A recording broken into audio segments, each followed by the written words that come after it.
The following talk was given at Mile High Church in Lakewood, Colorado. Please visit our website at milehighchurch.org. Welcome.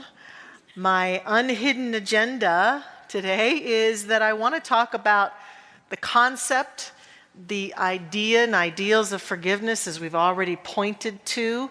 How to forgive also is important to me. In the work that I am privileged to do, I'm very aware that it's really easy to get caught up in the philosophy, in the thinking about the stuff, the thinking about the spirituality. But the real work begins when we get about putting it into practice, doing the work in our own lives. And so not only do I want to talk about forgiveness and what it's about and kind of continue the message that we've been hearing thus far this morning, I also want to give some powerful solutions and possibilities for how we might get about doing this work, how we might begin to practice. And so my very favorite quote about forgiveness is up on the screen, and it's about forgiveness. Holding on to resentments is like taking poison and hoping the other person will die. That quote I don't have attributed to anyone in particular because as I've researched it over the years, there have been so many people who've been credited with having said it. Everybody from the Buddha to Carolyn Mays to Nelson Mandela, all sorts of people have been credited with saying that or something very similar. But it resonates very much to me because it's the main thing that motivates me and invites me to consider the work of forgiveness. The understanding that as long as I'm hanging on to the toxic energy and thoughts that exist, that I have about someone else in my life, no matter what they've done, I'm the one who suffers. And I've had countless awarenesses and awakening moments about the most powerful moments of my life where I realized that I was hanging on to resentment, and meanwhile, the other person was just getting on with things, and I was the one suffering. And so forgiveness then is all about a surrender, a release, a letting go. Now, many of us might think, well, I've done lots of personal work, and I've worked on my childhood, and I've worked on my life, and I have forgiven the big rocks, so to speak, my parents, my siblings, my former lovers and partners. I have really worked to forgive them. And that's awesome. What I've noticed about my life, I'm not sure if it's true about yours, is that forgiveness really seems to be somewhat of a daily practice for most of us. Because while we do need to do that work to forgive the past of people who've harmed us, neglected us, abused us, in some way betrayed us, we also have this daily dance that we do where you might call it the act of taking things personally. When the person cuts me off on the freeway or the barista gets my drink wrong, that really bothers me a lot. Those moments where we take offense to something someone has said to us, where our spouse, our partner, people we live with say little things and resentment builds up in us about, well, how could they say that? Criticism, people who've criticized us, who've had the audacity to say we've done something wrong or point out something about us. And then we have in the media now, 24/7, the opportunity to forgive the criminals, the bad people, the police officers who do bad things, the terrorists, to forgive world leaders, to forgive the other political party, to forgive all sorts of people that we can allow resentment and the perception of they're just wrong to build in us. That is resentment, as toxic as it gets. All the while, many of us standing here every week on Sunday at the end of our service singing, "Let there be peace and let it begin with me." We don't get to have it both ways. We don't get to continue to build resentment and make wrong of anything or anyone and believe for a moment that peace can burst out on our planet. What we get to accept is that peace is built one brick at a time, one life at a time, one heart at a time, as each one of us gets about the holy sacred work, essentially daily, of inviting ourselves to let go of our resentments. Our reader, Melinda, quoted Desmond Tutu's book, the wonderful book of forgiving. He wrote that book with his wonderful daughter, Mapo Tutu. It's called The Book of Forgiving, The Fourfold Path for Healing. They say all sorts of wonderful things in it, but one of the things that I loved, that is what I'm talking about right now, is that until we can forgive, we remain locked in our pain and locked out of the possibility of experiencing healing and freedom, locked out of the possibility of being at peace. What I want for this world, what I want for you and for me, is peace. I want peace.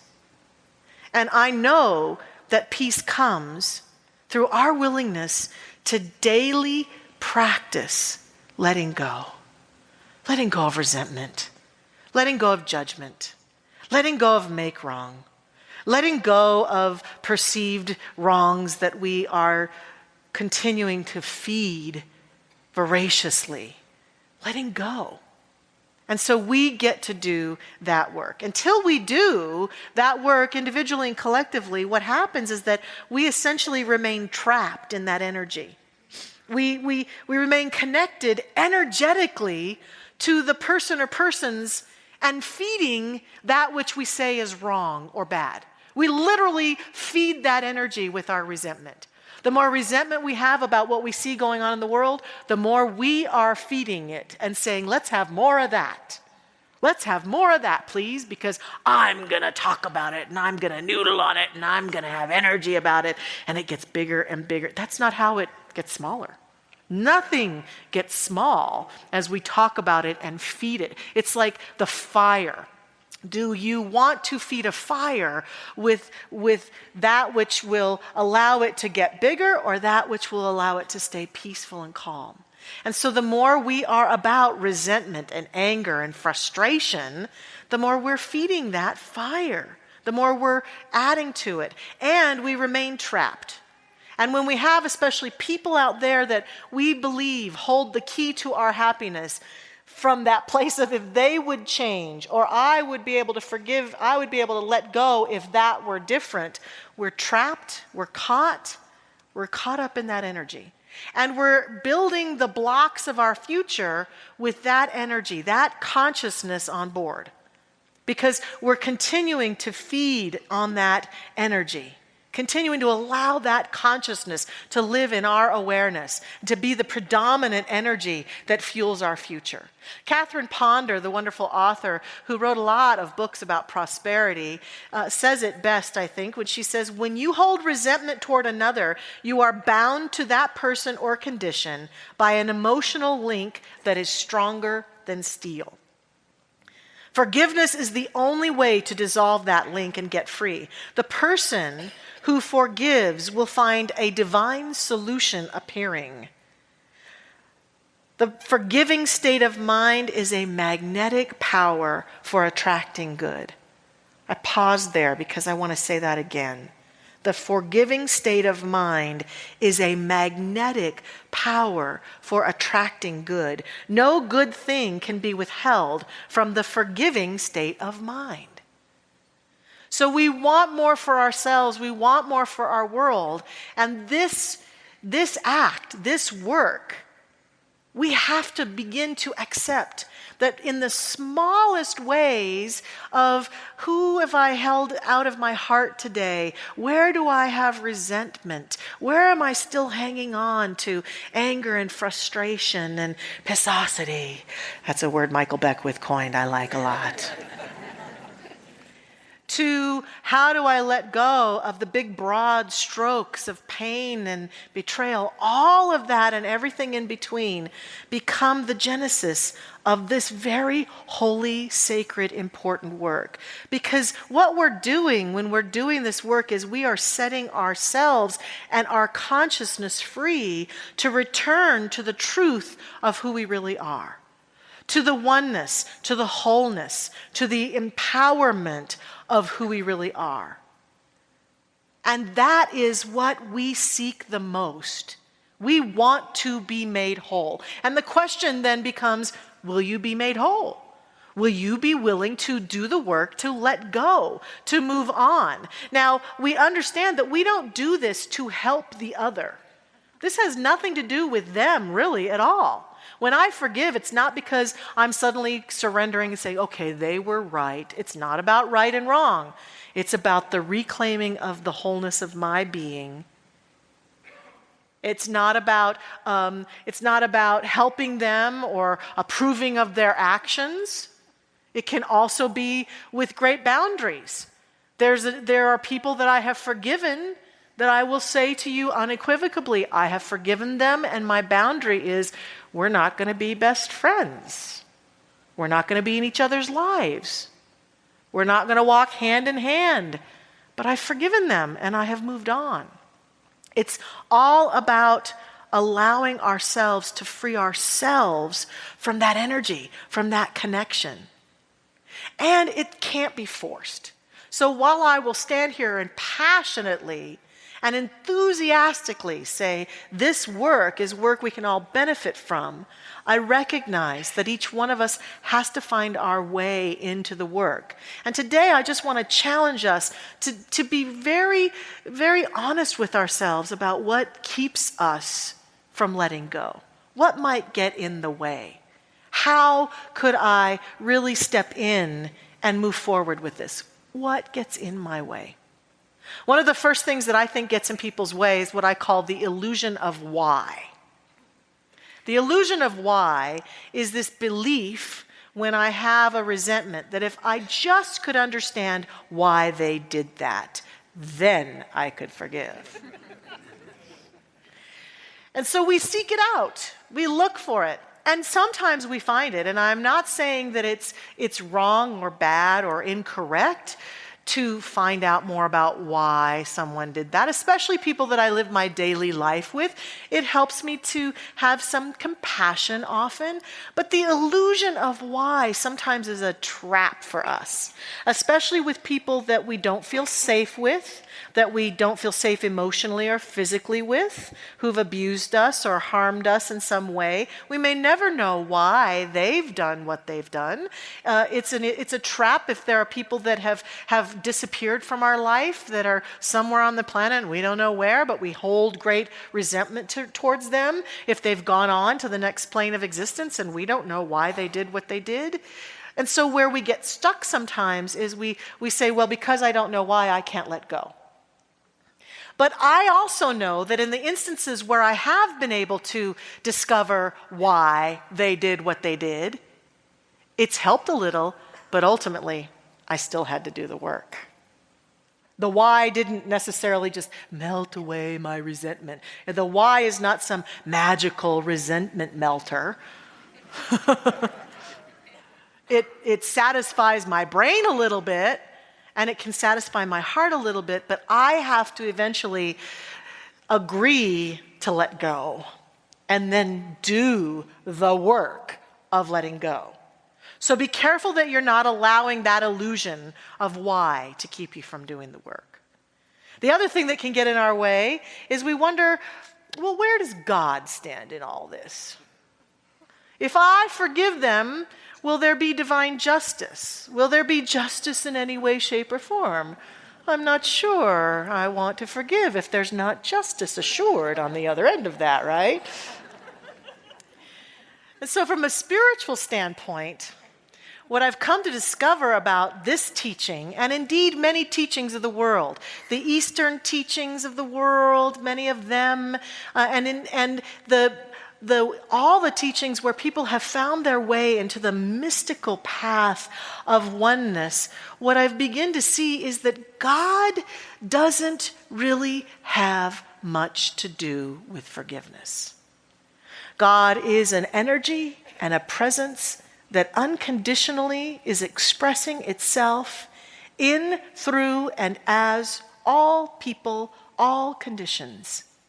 It has no capacity to say, that person has done bad, I shall withhold myself from him. Any more than gravity has the ability to withhold itself from someone who's made a mistake or done something wrong. It doesn't even have that capacity at all. What we have done throughout the ages as human beings is we have what they call anthropomorphized God. We have, instead of seeking to feel into the transcendent reality of the divine, we have lobbed onto it and projected onto it human capacities. And think of God as some guy in the sky who, like us, has a hard time forgiving. Who, like us, holds grudges. Who, like us, is frustrated. And we see the progression of that evolutionary story as we look at sacred texts throughout the ages, as we look at the teachings of Jesus, who came to us and brought a new idea of unconditional love from the source. But we still get caught up in that dance of separation and believing God to be somebody out there who's going to punish the wrong and reward the right. Like a little girl, I saw in a Parade magazine, a little girl kneeling beside her bed saying to God, "Now that you've forgiven me, please let the Easter Bunny and Santa Claus know." That was me as a little girl. That was me for sure. And wanting to be sure that something out there is going to make it all right. They will get theirs, those people who have wronged me. Now, I am not saying that there isn't justice, because there is, but it doesn't come from God. It comes from the consequences of our actions, every single one of us. Every action we take, as well as those who have hurt or harmed you or me, is met with consequences that are in direct alignment, because this universe is precise. Now, that doesn't necessarily make us go, ha ha ha, they're going to get theirs, ha ha ha, so therefore I'll forgive. It's more like a graceful understanding there are consequences. Even if I don't see them, they exist for myself and for every being. Because any being who withholds the attempts to withhold the beauty and the light and the full expression of another shall suffer from that attempt in some way, shape, or form themselves. But we don't need to let what happens to anyone else determine whether we choose to forgive. We can, of our own accord, walk a path that sets ourselves free and trust that they will find their way. They will find their way. And that God is this power and presence of oneness that unites us when we forgive back into the oneness that we share with all creation, that we can move forward in trust and faith. Our founder, Ernest Holmes, says to us, we need to know that God holds nothing against anyone, and that divine forgiveness is a necessary complement to divine givingness. Any sense of guilt we have, any burden of condemnation we shall entertain, or any mental state that weighs us down, hinders us from more fully experiencing the nature of spiritual reality. This, for me, is very much akin to being a parent. I had a hard time understanding this until I became a parent. I have a son. I have 2 wonderful stepchildren. My heart is connected to them all, and I love them. And I particularly found, as my little baby son was in my arms, that I loved him unconditionally. And as he has grown into a young man, a beautiful young man, he's made mistakes. He's said things that hurt me and other people. He's made mistakes in his own life. He's made choices, and there were consequences. As his parent, I felt that a huge part of my role was to help him face the consequences of his choices with courage and strength, and to help him build skills to meet those consequences. But my love has never faltered. No matter what he has chosen to do, my love for that boy has never faltered. Not one single day. If I, little Michelle Medrano, is capable of that kind of love, don't you think God could do that to you and me? Don't you think that that which created this universe is capable of loving you beyond your mistakes and even your worst enemy beyond their mistakes? And even those people out there that you disagree with or you don't like or you think are so horrible. Don't you think that the source that created us all can love in that way, just as you and I can love each other in that way and love our children in that way? And so I know that that is the true north of God's love for all creation.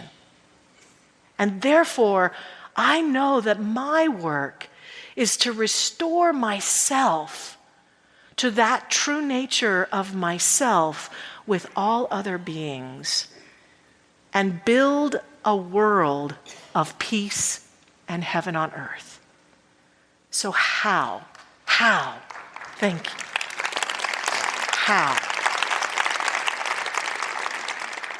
How do we set ourselves free then and get about that work?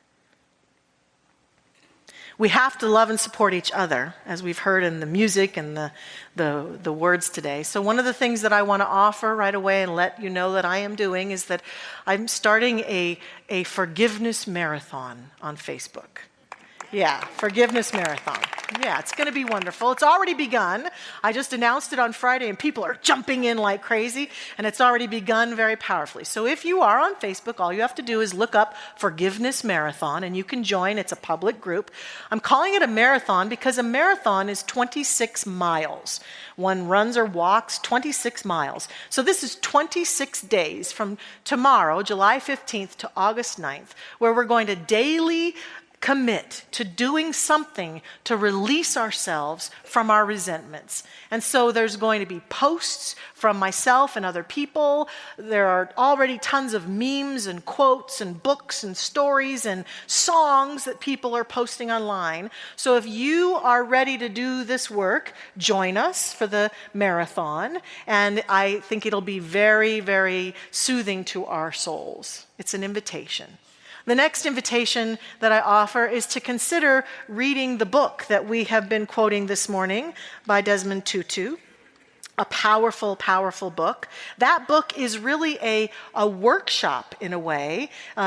They invite you to get a journal and select a little stone to carry with you, and they have you do the fourfold path. There's 4 steps to forgiveness. Melinda outlined them when she did the reading today. She actually read the 4 steps that they take you through. And so that book is a very powerful book, as well as many other books out in the world that you'll see on the Facebook page, or if you just go look in bookstores or online for forgiveness books and videos. This is a subject that is powerfully present in our world, an understanding from all walks of life and all traditions of how important it is. I also point us to the wonderful teachings of Jesus, the master teacher, who talked to Peter, especially when Peter came to him in Matthew 18:21-22. And Peter said to him, "Lord, how oft shall my brother sin against me and I forgive him?" And Jesus says, and Peter says, "Till 7 times? And Jesus saith to him, I say not unto you until 7 times, but until 70 times 7. So one technique that many teachers teach for forgiveness is to spend time each day writing out 70 affirmations of forgiveness. Some of us have split it up in the 35 in the morning and 35 at night, or 70 all at once to forgive ourselves. I remember one time really being aware of some resentment I was holding against myself, some things that I was thinking that I was really messing up, that I wasn't in integrity about, and some ways that I wasn't in integrity in a relationship, and writing out 70 times for 7 days, I, Michelle Medrano, forgive myself. I, Michelle Medrano, and wrote it out. Boy, did I have cramps in my hands, but it was well worth it, because at the end of that 7 days, there was There was an opening. There was greater wisdom. There was a deeper understanding. And I continued on with that as I persisted in and then forgiving other people and writing it out. I, Michelle, forgive so-and-so for thus and such 70 times 7. And I know people who this is part of their regular daily practice. And it's an energetic that Jesus talked about so many years ago that many people have taken and utilized in their work on a daily basis. Here's a radical idea: praying for the one who has wronged us. Yeah, that is a really radical idea. And yet, it's completely in alignment with what we're talking about here in terms of returning the integrity, the spiritual integrity between us and another person. In having that become something that is intact again, the connection. That yes, at a human level, it gets messy. At a human level, we hurt each other. At a human level, we make mistakes. At a spiritual level, we are one. At a spiritual level, we can often look when we do the work of 70 times 7, or we do the work of the fourfold path, or we do any kind of work to unravel that, and we can begin to see with a greater sight into the blessings even that have showed up because of the challenges that we faced, who we've become because of those challenges, or what has evolved in our life because of it. And so sometimes a prayer for the one when we're ready for it, when it's time, a prayer to send love and a connection from a spiritual standpoint, from that transcendent place, can be very powerful. Sending love and light changes my consciousness about what occurred and changes my consciousness about that person. Because remember, as long as I persist in believing that that person has hurt me, and every time I think about it, they continue to hurt me, until I let it go, not only do I continue to be hurt over and over and over by my own thoughts, but I continue to plant that idea in mind on my behalf and am a match for more of it. If that's not motivation enough to let it go, I don't know what is. Because I want more good in my life. I want to be free of this kind of thing. And so I learn to step up and let it go. And there are some specific ways that we can pray. We can do our form of prayer here, spiritual mind treatment. I remember when Matt Kahn was here in March, and he talked about this very simple idea of simply wishing someone else joy, a joyful life, that they live the life of joy that they are wanting to live. Just sending that wish out disconnects that negative energy in a very profound spiritual way. The Buddhists practice the loving kindness prayer.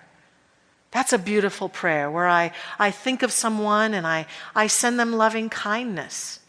And I might even affirm it. May you be filled with loving kindness. May you be well. May you be peaceful and at ease. May you be happy. And if I'm working to forgive myself, may I be filled with loving kindness. May I be well. May I be peaceful and at ease. May I be happy. There's one more prayer that I came across a number of years ago that I'm sure many of you have heard about. When I first heard of it, I wasn't so sure. I thought maybe it was a little bit cray-cray, to tell you the truth. It was the story of a Hawaiian psychiatrist named Dr. Len, who was working in a prison that was for the criminally insane. The conditions in this prison, horrible, violent. The prisoners, many of them needing to be shackled and completely out of control. The staff and the other doctors didn't want to be there. The absenteeism at work was very strong, and when people did come to work, they just felt so stressed and unsafe. And he wanted to change that environment, and he wasn't sure how. So the story goes that he began to consider the possibility of doing a very beautiful ancient Hawaiian practice on these patients. And all he did was he started taking their file each day and going through each one's file, reading their history, reading their behaviors, reading their diagnoses, and began doing this process. And feeling into the connection from that transcendent place of oneness that he had with them. And then when he felt complete with it, he'd put their file away.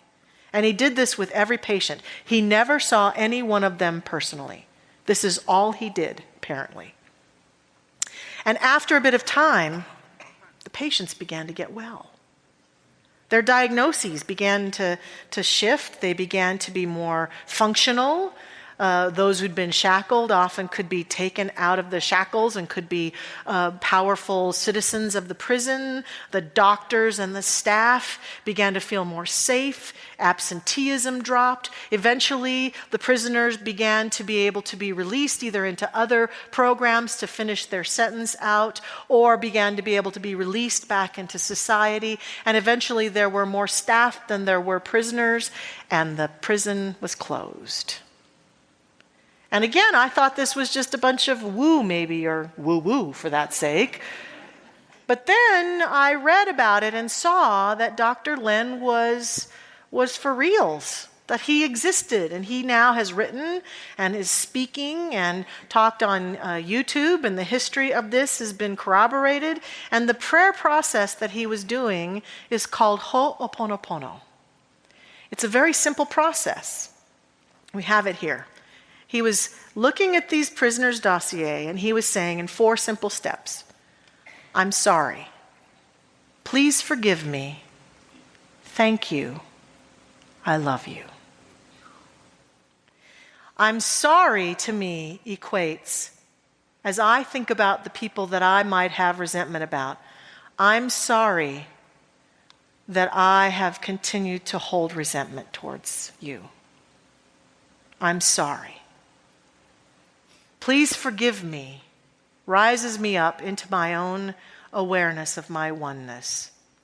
Thank you acknowledges that if you have been in my life and we have had an interaction, whether I deem it to be pleasant or unpleasant, there is something here for both of us, and I thank you for what I have gained from it. And I love you is the truth that lives between our souls. I'm sorry. Please forgive me. Thank you. I love you.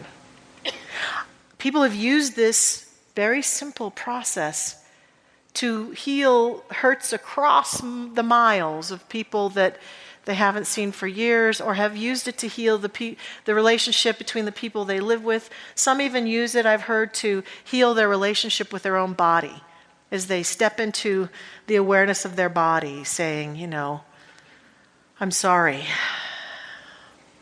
Please forgive me. Thank you. I love you. Ho'oponopono. It's based in spirit.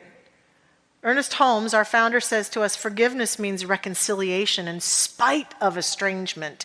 It means reunion despite hostility. It means acceptance of those who have been unacceptable. It means reception of those who are rejected. And I think that's what Dr. Lee did with those patients. And I think that's what you and I can do in our lives with anyone if we choose to.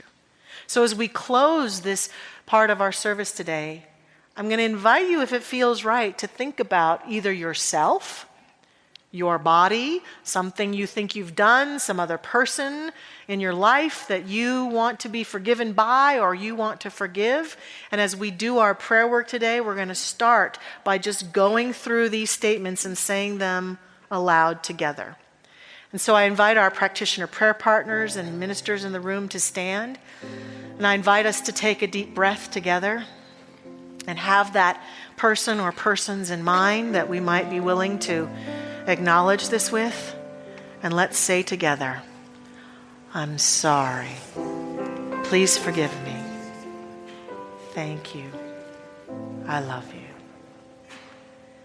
Breathing in the very breath of life.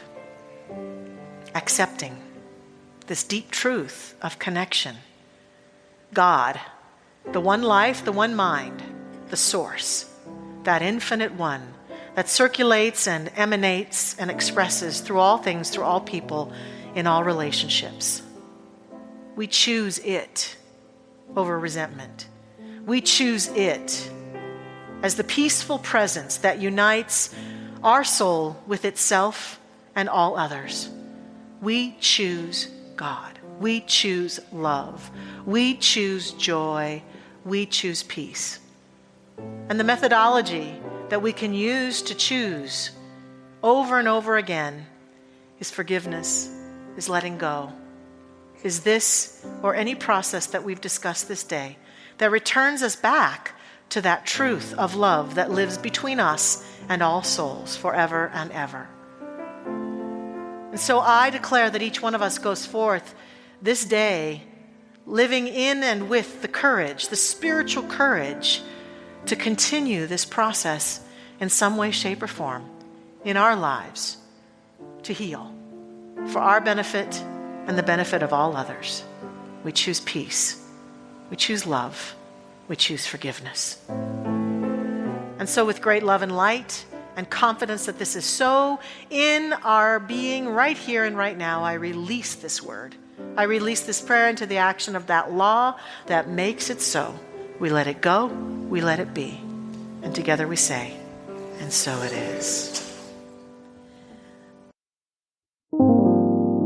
Thank you for listening to the Mile High Church podcast. This podcast is made possible by the generous contributions from listeners like you. If you'd like to make a donation, text 720-230-1404 or visit us at milehighchurch.org.